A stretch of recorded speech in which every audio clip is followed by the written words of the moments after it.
I shouldn't have said it out loud. That was the first thought that crossed my mind the moment the words left my mouth. I have a date tonight, hanging in the air of that vast, silent kitchen, like smoke that refuses to dissolve. I'd said it almost to myself, really. A casual thing. The kind of sentence you throw into the air when you're talking to a coworker, or your sister, or basically anyone other than the man currently standing 6 feet away from you, watching you with the kind of stillness that makes you forget how to breathe normally. Dong-yun hadn't moved. That was the thing about him that I'd never quite gotten used to in the 8 months I'd worked in this house. Other people, when they're surprised, show it.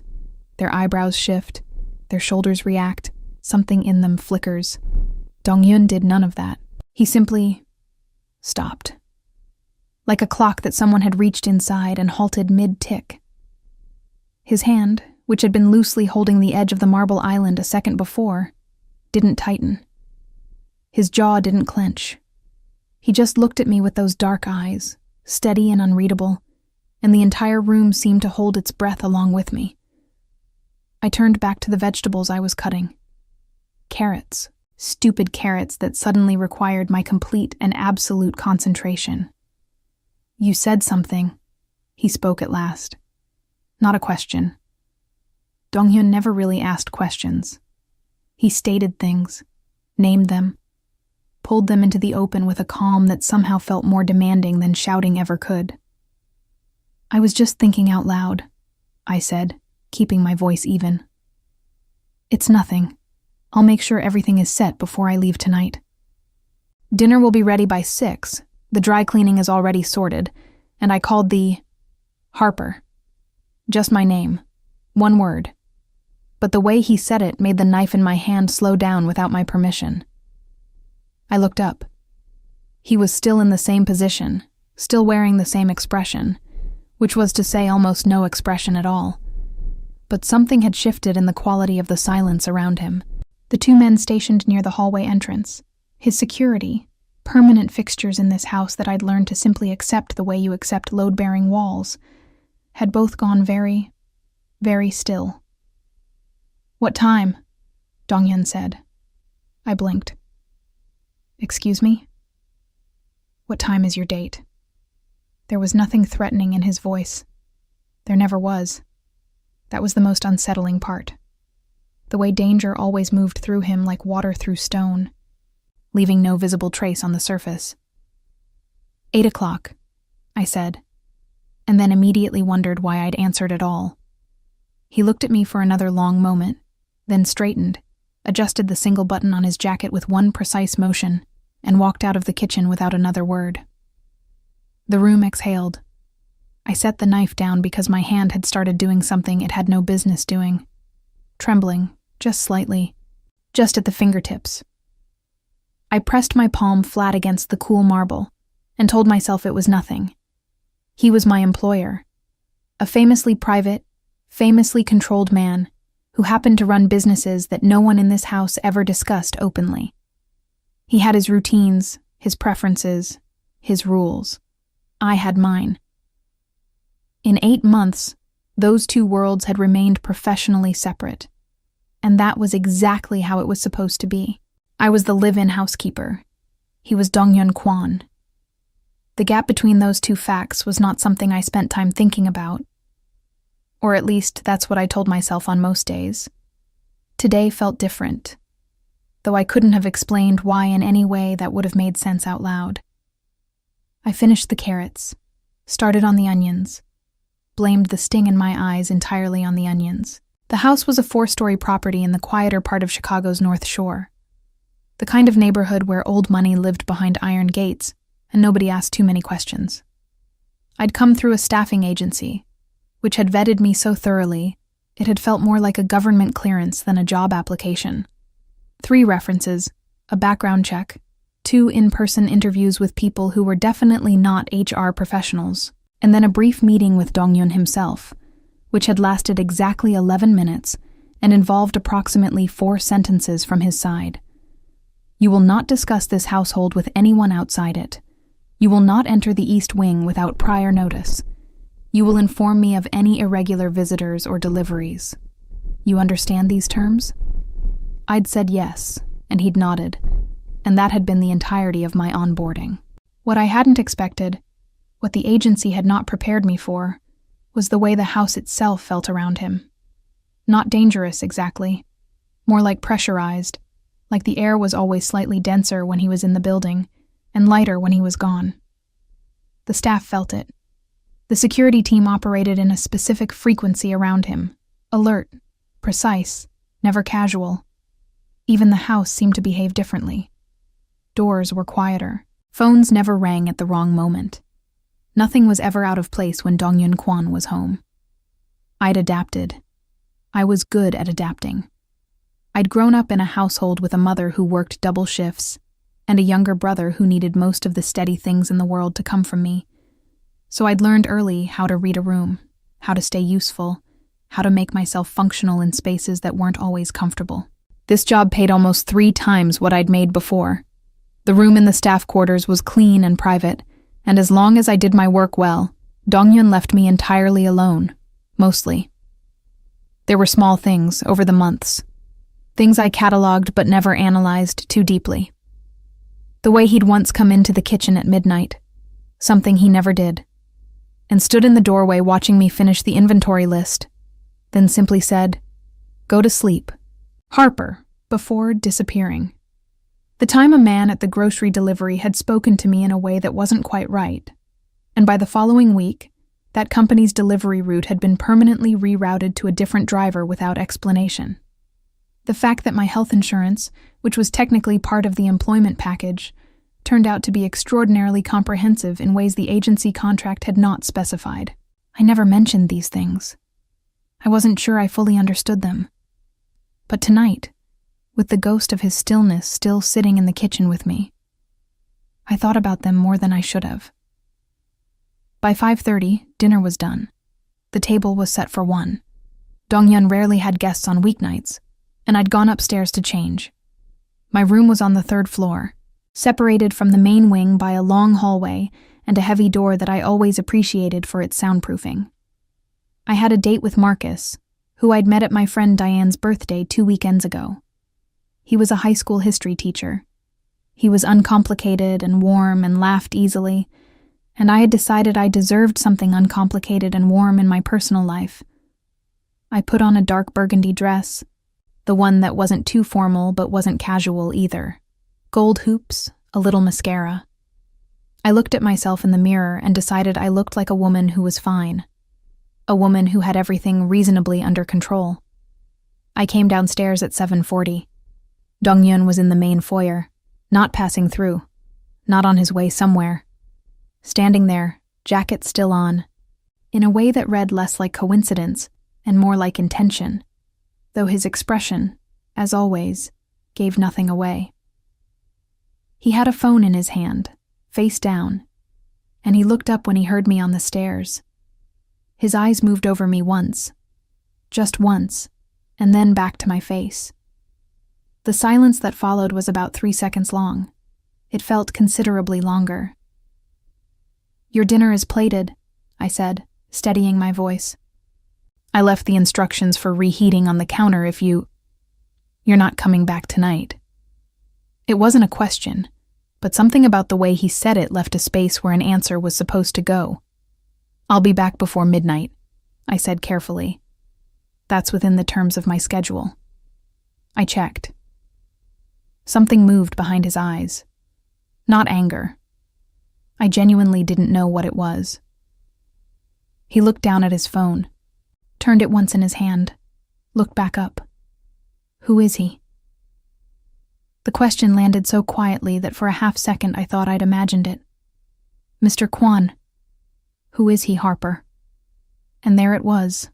Not loud, never loud, but underneath the calm, something dense and unmoving, like bedrock under soft ground.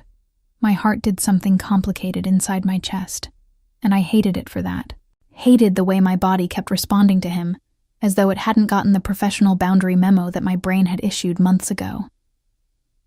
"He's no one you know," I said, "and it's my night off." He held my gaze for a moment that stretched thin as wire. Then, slowly, he stepped aside. I walked past him toward the door, and the cold air of the foyer raised every hair on my arms even though the house was perfectly heated. I reached for the door handle, got it open. Behind me, just before the door closed, I heard him speak, low, almost to himself, not really meant for me to catch. "Be back by 11. I pulled the door shut without responding, but my hands were trembling again, and this time, I couldn't blame the onions. Marcus was the kind of man who arrived 5 minutes early. I noticed it the moment I stepped out of the rideshare and saw him already standing outside the restaurant, a mid-range Italian place on West Randolph that had good reviews and the kind of warm lighting that made everything feel slightly more romantic than it actually was.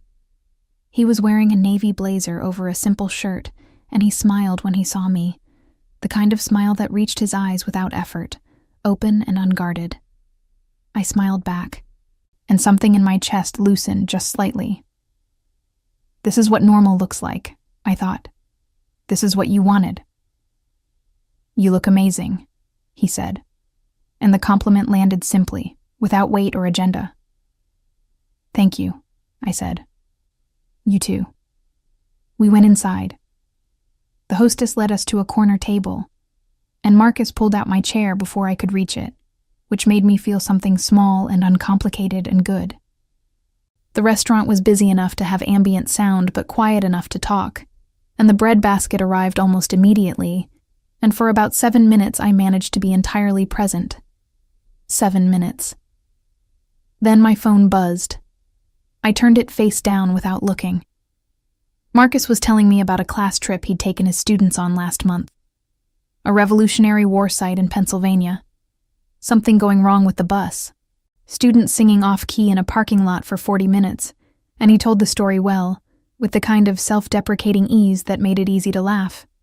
I laughed. I meant it. My phone buzzed again. "You can check that," Marcus said, nodding toward it. Not bothered. Just practical. "It's fine," I said. "It's nothing." But I knew it wasn't nothing. I knew it the same way you know when a room has changed behind you before you turn around. Some animal part of the brain that operates below conscious thought, picking up frequencies you haven't named yet. I kept my phone face down through the appetizers. We were halfway through our entrees, pasta for me, risotto for him, when Marcus asked what I did for work. I gave him the version I always gave people in situations like this. Household management for a private family, live-in position, good pay, long hours. People usually nodded and moved on. Marcus tilted his head slightly. "Private family like high profile?" "Private family like private," I said, and smiled to take the edge off. He laughed. "Got it. NDA vibes." Something like that. What I didn't say, what I would never say, was that I'd spent the entire rideshare ride to the restaurant trying to figure out why my hands had been shaking. Why a grown woman with her own mind and her own night off was sitting in the back of a car replaying the way Donghyun Kwon had looked at her dress. One look, 3 seconds. The kind of look that shouldn't have registered at all. The kind that apparently registered in places I didn't have full administrative control over. I stabbed a piece of penny with perhaps more force than necessary. "Everything okay?" Marcus asked. "Completely," I said. "Tell me more about the Pennsylvania trip." At 9:15, I excused myself to the restroom. I stood at the sink, ran cold water over my wrists, an old trick my mother had taught me for when anxiety crept up uninvited, and looked at myself in the mirror. Burgundy dress, gold hoops, mascara still intact. A woman who looked like she had everything reasonably together. I picked up my phone. 4 messages, all from the same number, saved in my contacts simply as DK because I'd been too cautious, or too something, to write his actual name. The first. "The heating in the east corridor is making a sound. Check the maintenance log when you return." I stared at that one for a long moment. The heating had never made a sound in 8 months. Not once. The second, sent 12 minutes later. "The dry cleaning ticket for Thursday. Where did you put it?" I knew exactly where it was. I had told him exactly where it was this morning, with a post-it note on his desk that I had personally placed at eye level. The third, 20 minutes after that. What is the name of the restaurant? I felt something cold move through me that had nothing to do with the water on my wrists. The fourth message had no text. It was a screenshot of the restaurant's Google Maps listing, with the hours and address visible. Below it, Dong-yun had typed, "Parking on that street is monitored after 9. Tell your guest. Tell your guest." I sat with that for longer than I should have. Tell your guest. Not tell him. Not tell Marcus. Your guest, like Marcus, was a temporary variable in an equation that Dong-yun had already solved without being asked to solve it. I put the phone back in my bag and returned to the table. Marcus was warm through dessert and warmer through the walk to the corner where we said goodbye. He hugged me first, which was easy, and then he asked if I'd want to do it again sometime, which was also easy. And I said yes, because I meant it. Or I wanted to mean it, which was close enough for a first date. He walked toward the parking garage. I called a rideshare. Standing on West Randolph at 10:43, the November wind doing something unkind to my hair, I scrolled back through the messages and reread them in order. The heating, the dry cleaning ticket, the restaurant name, the parking screenshot. 4 messages that, taken individually, could have been explained away as an employer with high standards and poor boundaries. Taken together, they added up to something I didn't have a clean word for. Something that sat in the chest like a stone, not quite heavy enough to hurt, but present enough that you're always aware of it. The rideshare arrived. I got in. By the time I walked through the front door of the house at 11:04, I had already decided I was going to say nothing. Walk in, hang up my coat, go upstairs, go to sleep. That was the plan. The foyer was dim, the way it always was after 10. Low lamp in the corner, the rest of the lights dialed down to their nighttime setting. I hung up my coat, slipped off my heels. Dong-yun was in the sitting room. The door was half open, and I could see him from the hallway. Seated, jacket off, sleeves of his white shirt pushed to the forearms, the tattoos on his neck and chest more visible than they were during his formal hours. He had a glass of something amber-colored that looked untouched, and he was not looking at his phone or at any of the papers usually spread across that table. He was facing the window. He heard me stop in the hallway. I know he did, because his head turned slightly, not toward me, just slightly, the way someone adjusts when they register a presence without wanting to acknowledge that they'd been waiting for it. I should have walked upstairs. Instead, I pushed the sitting room door open the rest of the way. He looked at me then, full on, glass still in his hand, expression still composed, tattoos dark against the pale inside of his forearm. "It's 11:04, I said, keeping my voice steady. "You said 11. "I said 11, he agreed. "So I'm 4 minutes late." A pause. "By accident." "I know." Then, I stopped, reorganized. "Mr. Kwan, the messages you sent tonight." Nothing on his face moved. "The heating," I said. "The dry cleaning ticket I told you about this morning with a note on your desk. The restaurant." Still nothing. "Those weren't work things," I said. "Those were..." I searched for the right word and couldn't find one that was also safe. That was something else. He set the glass down on the table. One careful motion. He looked at me with that unbearable stillness and said, very quietly, "How was your evening?" Not "I'm sorry," not "you're right," not any of the things a person says when they've been caught doing something they know they shouldn't have done. Just, "How was your evening?" delivered like a stone dropped into still water, watching the ripples. The breath I took came out slightly ragged, which I resented. "It was fine," I said. "Good." "Dong-yun." The name came out before I could stop it. Not Mr. Kwan, not a title, just his name, the way you say someone's name when you need them to actually hear you. He went very still, in a way that was different from his usual stillness. "What is it that you want from me?" The question landed between us. He looked at me for a long time, long enough that the lamp flickered once, long enough that I could hear the wind outside pressing against the windows, long enough that I became aware of my own heartbeat in a way that felt inconvenient and undeniable. "Go to sleep, Harper," he said finally. Same words as that night months ago. Same voice, but something in them had shifted.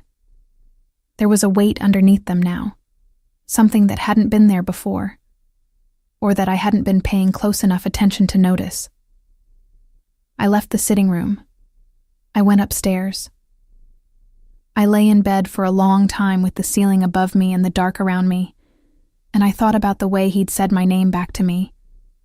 Not out loud, but in that micro-adjustment of his stillness when I'd used his. The way a person moves when something lands closer than they expected. I did not call Marcus back that night. I told myself it was because it was too late. The next morning, I woke up 15 minutes before my alarm and lay there staring at the ceiling, which was something I almost never did. I was a practical person. I'd built my entire adult life around being practical, around knowing which problems were worth your energy and which ones you simply had to step over and keep moving. I'd learned that early, the way people who grow up with not quite enough of everything tend to learn things. Quickly, quietly, and without the luxury of dwelling. So lying in bed at 5:45 in the morning, replaying a conversation that had lasted less than 4 minutes, was not something I had patience for. Not in theory. In practice, I replayed it 3 more times before I got up. The house was quiet in that specific early morning way. Thick, almost solid. The kind of silence that exists before the world remembers it's supposed to be moving. I made coffee in the kitchen, stood at the window with my mug, and watched the backyard go from dark blue to pale gray while I tried to organize my thoughts into something manageable. The facts, as I understood them. Dong-Yun Kwon was my employer. He ran operations I wasn't privy to and didn't ask about. He was controlled, private, and occupied a category of power that I had no real reference point for in my previous life. He had, over the course of 8 months, done several things that didn't fit neatly into the employer-employee framework I'd tried to maintain. Last night, he had tracked my whereabouts with the precision of someone who had resources and had chosen to use them. He had waited up. And when I'd confronted him, he had offered nothing. No explanation, no denial, no acknowledgement of the line he'd crossed. Just, "How was your evening?" And, "Go to sleep, Harper." I finished my coffee and started on breakfast. He came downstairs at 7:30, which was his usual time on Wednesdays. He was already in a full suit. Charcoal gray today, the kind that looked like it had been constructed specifically for his shoulders, and his expression carried the polished neutrality he wore like a second skin in daylight hours. 2 of his security team followed at a respectful distance, settling near the hallway as they always did. I set his coffee on the island without being asked, moved to the stove. "Good morning," I said. Professional. Even. "Morning," he replied. We existed in the kitchen simultaneously for approximately 2 minutes, which should have felt ordinary, and instead felt like standing on a surface that you're not entirely sure will hold your weight. I focused on the eggs. He drank his coffee. The security team breathed quietly near the door. Then, "I have a meeting downtown at 9. I'll be back by 4. "I'll have dinner ready by 6:30, I said. "Fine." That was it. He took his coffee, set the empty mug on the counter with that same precise care he gave to every object he touched, and left the kitchen. I heard the front door a few minutes later. The pressure in the room dropped by about 20%. I let out a breath I hadn't decided to hold. With Dong-Hyun gone, the house breathed differently. The security team thinned to 2, one on the exterior perimeter, one stationed near the front, and the staff who came in during the day, a rotating crew of 3 that handled specialized cleaning and maintenance, move through the rooms with the relaxed efficiency of people whose nervous systems had been given permission to unclench. I worked through my list methodically. Linens on the upper floors, restocking the pantry, the call to the wine supplier about Thursday's delivery. Around 10, I found the post-it note I'd left on Donghyun's desk yesterday morning, the one about the dry cleaning ticket location. Exactly where I'd placed it, untouched, directly at eye level, impossible to miss. I stood there looking at it for a moment. He'd known where it was. He'd sent that message anyway. I peeled the note off the desk, folded it once, and put it in my pocket. I wasn't sure what I intended to do with the information. File it somewhere, let it settle into whatever category of things about this job I'd decided not to examine too closely. My phone rang at 11. Marcus. I stepped into the hallway near my room and answered. "Hey," he said. Easy voice, same warmth as the night before. "I had a really good time last night." "Me too," I said, and meant it in the partial, complicated way that it was true. "I was thinking Saturday, if you're free, there's a—" "Marcus." I stopped walking, leaned against the wall. "Can I be honest with you?" A small pause. "Yeah, of course. Last night was genuinely great. You're easy to be around, and I don't say that to a lot of people." I closed my eyes briefly. But I think I'm in a more complicated place right now than I realized when I said yes to dinner. And I don't want to waste your time if I'm not going to be fully present. Silence. Then, "Is this about your job?" The question was more perceptive than I'd expected. "It's about a lot of things," I said honestly. He took it well, better than he needed to. He said he understood, that the door was open if things shifted, that he hoped whatever complicated thing it was resolved itself in my favor. We hung up on good terms, and I stood in the hallway afterward with the phone in my hand, staring at the wall, feeling simultaneously relieved and deeply, inconveniently, unsettled. Because ending things with Marcus was not the same as knowing what I wanted instead. And what I wanted instead, the thing I'd been refusing to name, the thing that lived in the space between he waited up and go to sleep, Harper, was something I wasn't ready to hold in plain light yet. Donghyun returned at 3:40, 20 minutes early. I was in the main sitting room replacing the flowers in the large vase near the window. Weekly task. Grocery delivery had brought white peonies this time. When I heard the front door, I didn't turn around immediately. Kept my hands in the water, repositioning stems, buying myself a moment. His footsteps crossed the foyer, stopped at the sitting room doorway. "You're early," I said without turning. Meeting ended. A pause. "Those are different." White peonies. The usual supplier was out of the orchids. "They're fine." I finally turned. He was standing in the doorway with his jacket already over one arm. He always removed it the moment he was inside, a small and oddly personal habit I'd catalogued without meaning to. He was looking at the flowers, not at me, but there was something in the angle of his attention that suggested the flowers were not actually what he was thinking about. "I need to speak with you," I said. He looked at me then. "About last night," I added, because the silence had expanded in a direction that made me nervous, and I needed to steer it. He walked into the room. Not to the armchair, to the window, 3 feet from where I was standing, where he turned and leaned against the wall with his arms loose at his sides. It was the most physically casual I'd ever seen him, which somehow made it more, not less, intense. "You sent me 4 messages last night," I said, keeping my voice measured. "One of them was the address of the restaurant I was at. You found that on your own." No response.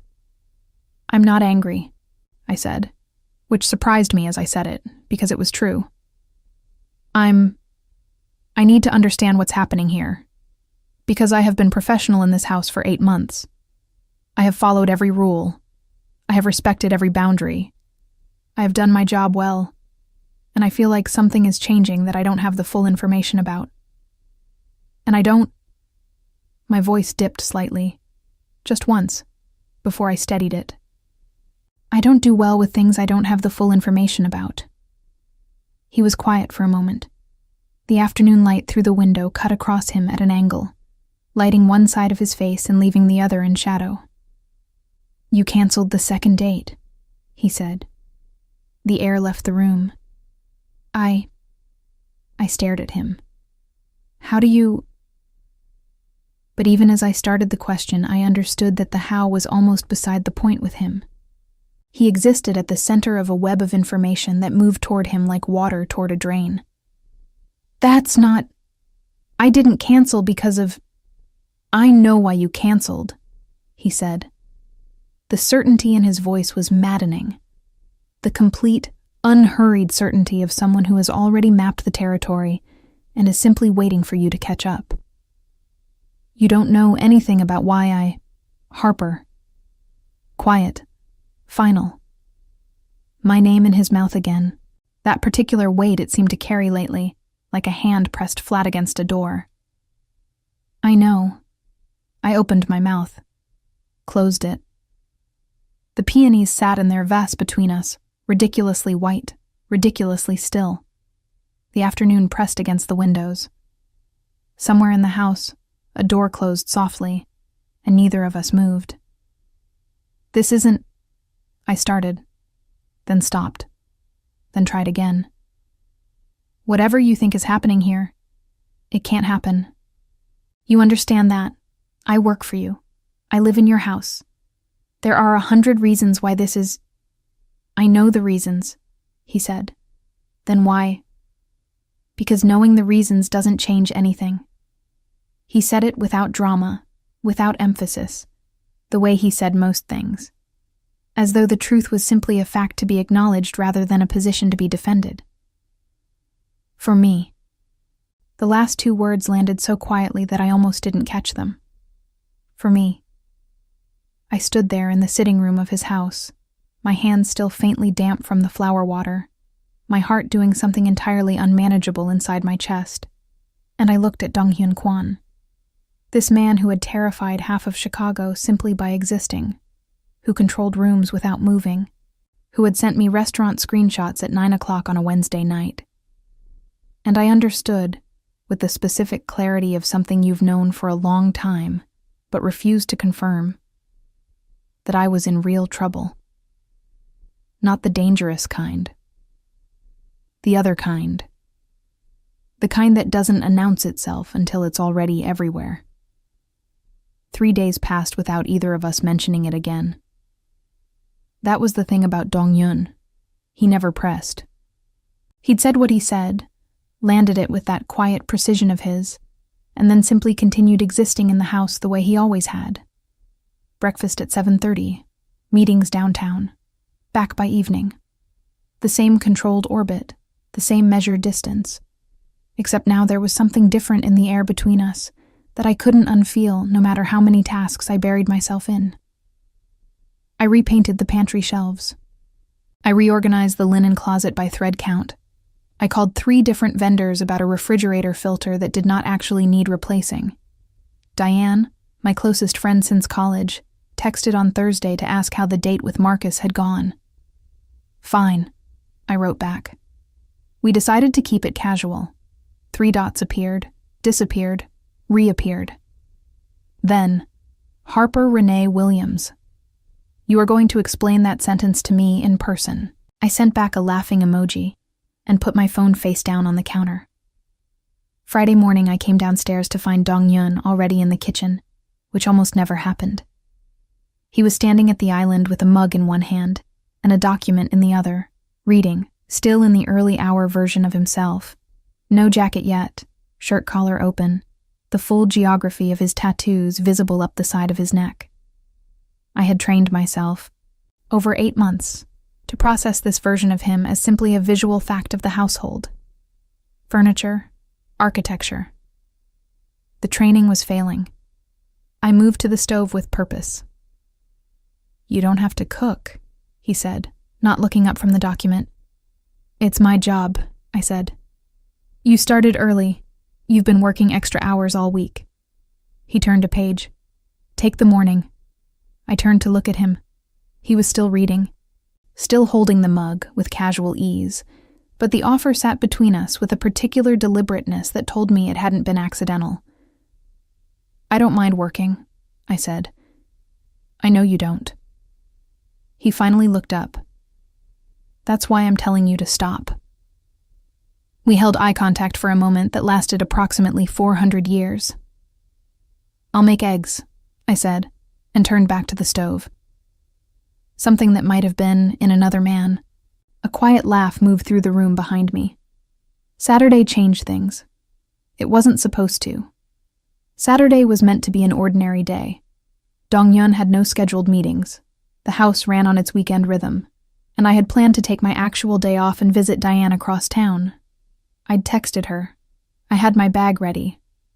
I was standing in the foyer at 11 in the morning, coat on, keys in hand, doing the thing where everything is fine. One of the security team, a broad, quiet man named Seo, who'd been with Dong-yun for years and had said a total of maybe 40 words to me across all of them, appeared from the hallway. Miss Harper. He said it with that careful formality they all used. Mr. Kwan would like a word before you leave. I followed him to the study on the second floor, which was a room I entered rarely. Dong-hyun was at the desk, not seated, standing behind it, looking at something on his phone. He looked up when I came in. There's an issue at the Meridian, he said. The Meridian was one of his properties downtown, a private event space technically. I knew of it the way I knew of several things in his life, peripherally, through the shape of its absence in conversation. Okay, I said carefully. The woman who manages the private dining was in a car accident this morning. She's not critical, he added immediately, which I noted. But she can't work tonight. I have a dinner. 12 guests. The assistant there is 23 years old and has never run a service alone.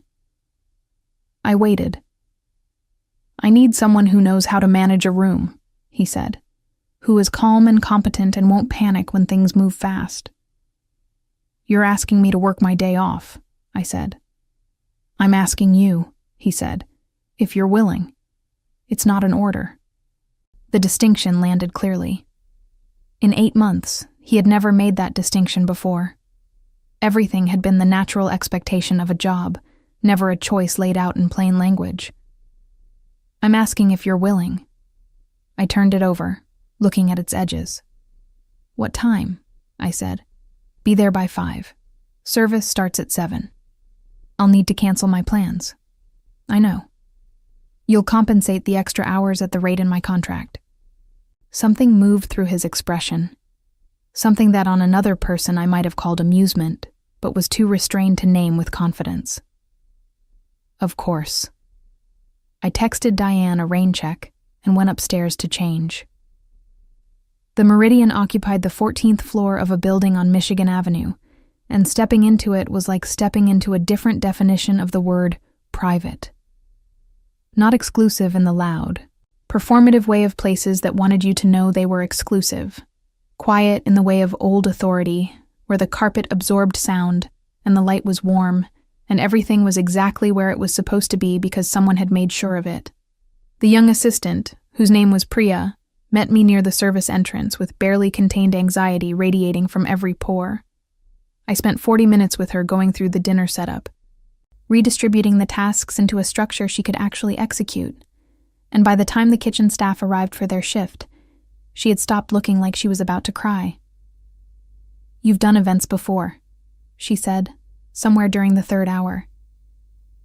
A few, I said. Keep moving. Standing still is when things go wrong. Dong-yun arrived at 6:45 with his guests, 11 people, a mix of Korean and American, all of them carrying that particular quality of wealth and influence that shows itself not in clothing, but in the way they moved through space, as though it had always been arranged for them. His security team deployed with quiet efficiency around the perimeter of the room. He caught my eye once, crossing the threshold. Not long, not obvious. The smallest acknowledgement there and gone. I turned back to the service station and confirmed the first course timing with the kitchen. The dinner ran cleanly.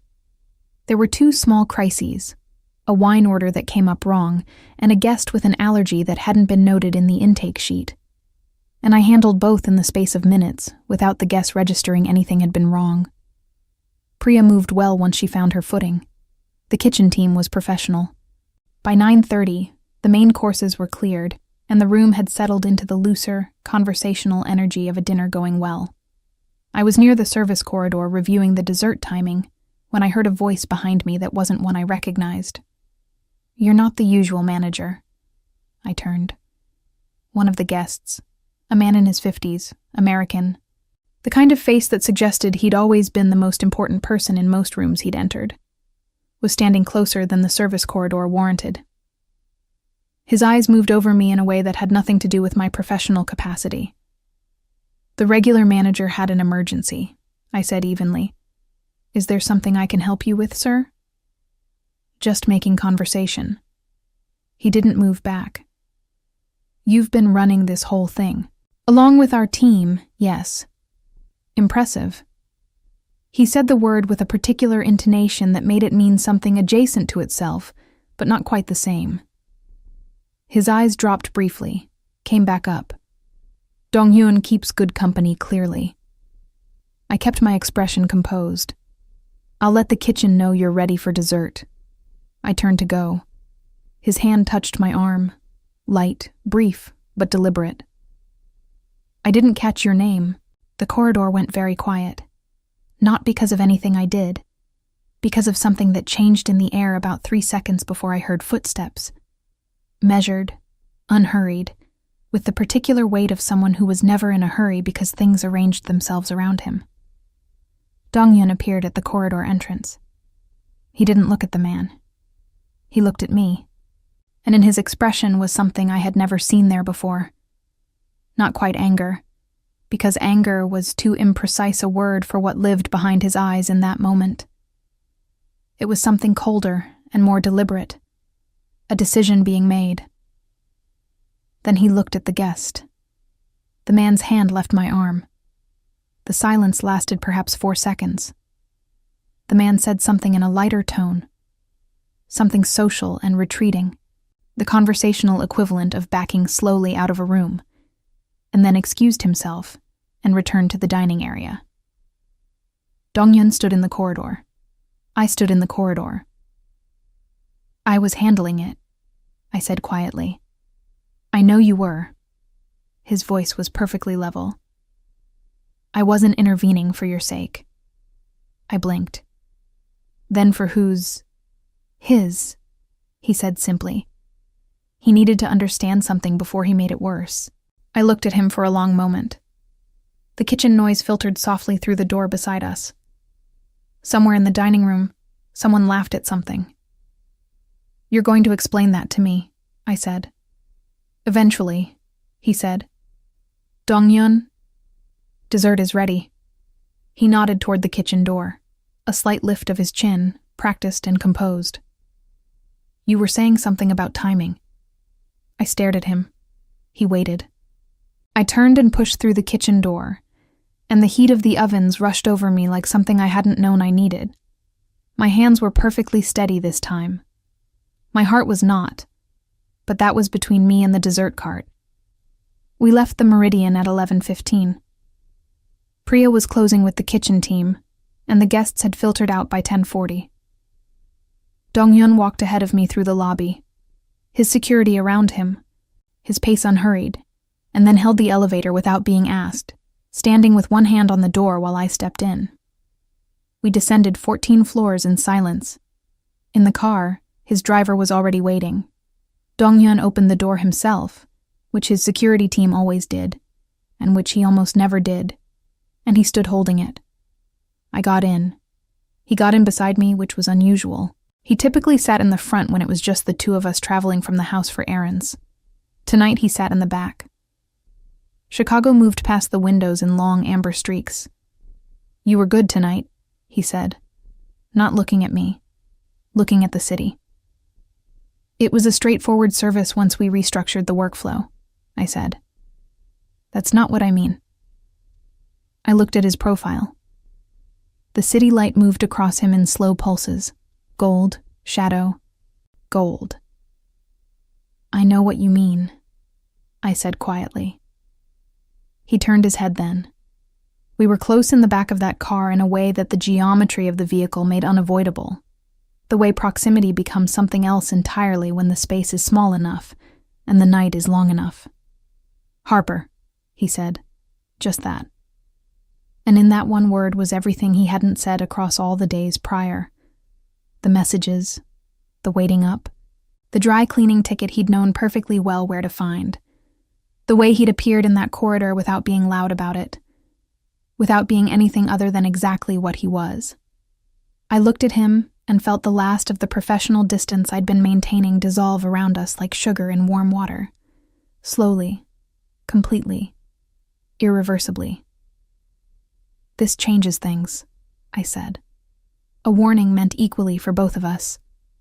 Yes, he said, straightforward. No qualifier, no hesitation. I need you to understand that I don't do things halfway. If something changes, it actually changes. I don't know how to do this otherwise. He held my gaze. Neither do I. The car turned onto the road that led back to the house, and the city fell behind us, and I made a decision in the dark with the amber light moving across his face that I understood, even as I made it, was the kind of decision you don't come back from cleanly. I reached over and covered his hand with mine. He turned his hand over, slowly, and held it. That was all. The city moved behind the glass. We didn't speak again until we were home. The thing about crossing a line is that you only understand its full weight once you're already on the other side of it. I woke up Sunday morning in my room. My own room. Nothing had happened beyond that held hand in the back of a car, but somehow that felt like more than most things I'd experienced in recent memory. And I lay there with the early light coming through the curtain and thought about what I'd done. Not with regret, exactly. More with the specific sobriety of someone examining a decision made in warmth now that the temperature had returned to normal. I had reached for his hand. He had held it, and when we'd arrived home and stepped out of the car and walked through the front door and the house had received us in its usual quiet way, we had simply said goodnight in the foyer. No drama, no conversation, no attempt to define or name what had just shifted, and gone to our respective floors. Like two people who understood that some things deserved more than a hallway. I made coffee. I sat at the kitchen table alone. I thought clearly, which I owed to myself. The complications were real, and I wasn't going to minimize them. I lived in his house. I was employed by him. The world he operated in. The one that moved through this house in the form of security teams and unmarked deliveries and conversations that stopped when I entered rooms, was a world I had no map for. I was Harper Williams from Cleveland, Ohio, raised by a practical woman who'd taught me to read fine print and trust my own 2 feet. I had no business developing feelings for a man whose business I would never fully know, and whose life operated on a frequency entirely removed from anything I'd grown up understanding as normal. All of that was true. Also true, the way he'd said for me in the sitting room on Wednesday. The screenshot of the restaurant. The heating that had never made a sound. The way he'd appeared in that corridor without raising his voice, without making a scene, and somehow made a grown man retreat with nothing but a look. I finished my coffee and rinsed the mug, and decided that being practical didn't mean being dishonest about what was already real. He found me in the garden at 10. I was doing something that wasn't strictly on my task list. The back garden had a section of climbing roses along the far fence that had been neglected since late summer, and I'd been meaning to clear the dead growth for weeks. It was cold enough that I'd borrowed a pair of work gloves from the utility closet, and I was kneeling in the frost-stiff grass when I heard the back door open.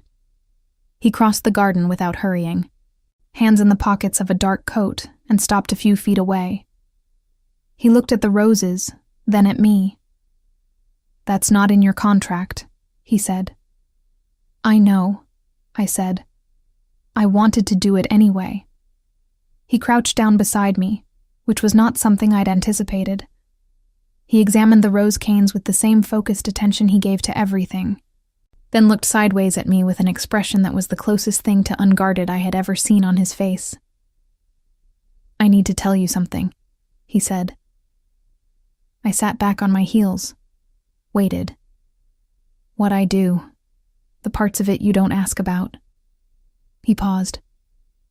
Not searching for words, I thought, more like arranging them with care.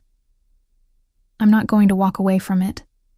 I'm not going to pretend it doesn't exist or tell you it's less than what it is. I know that, I said.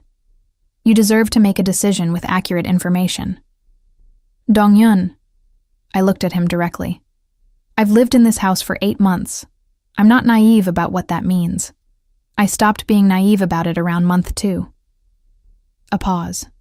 I'm still here. Something in him settled. A tension I hadn't even fully registered until it released. There are things I won't be able to explain, he said. Not because I don't want to. Because some of it exists in spaces where telling you would put you in a position I'm not willing to put you in. I understand that. You might not always like it. I don't always like a lot of things, I said. That's different from not being able to live with them. He was quiet for a moment. The garden was still and cold around us. The Chicago November doing its usual thing. Gray sky, bare branches, the distant sound of a car somewhere on the street beyond the fence. I don't know how to do this gently, he said. There was something in his voice I'd never heard before. Not vulnerability, exactly, but the closest thing to it I'd ever get from him, I suspected. This isn't territory I've been in. Something about that undid me more than anything else could have. You don't have to do it gently, I said quietly. You just have to do it honestly. He looked at me for a long moment, kneeling in the frost-stiff garden of his own house, stripped of the suit jacket and the security perimeter and the impenetrable composure. And I watched something move across his face that I knew I was one of very few people who had ever been positioned to see. Then honestly, he said, I don't want you going on dates. I don't want you at 12 o'clock at night in a car with someone I don't know. I don't want you in rooms where men like the one last night think they can put their hands on you and it has no consequence. He held my gaze. I want to be the one who has consequence. I let that settle. That's a lot of wanting, I said. Yes, he said, no apology. And what do I get? I asked. Not antagonistically, genuinely. In this arrangement where you have consequence. What does that look like for me?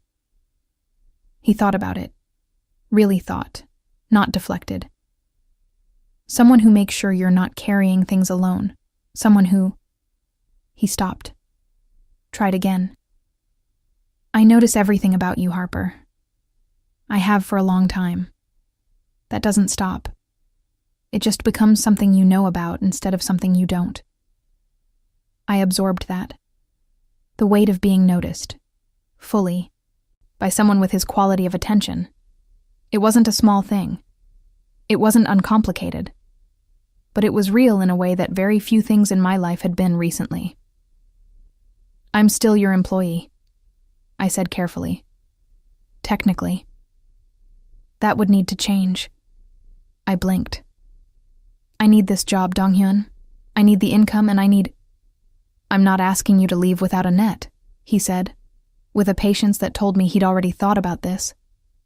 There's a property management position opening at 2 of my above-board companies. Real work, real salary, nothing that requires you to live in my house under an employment contract. A pause.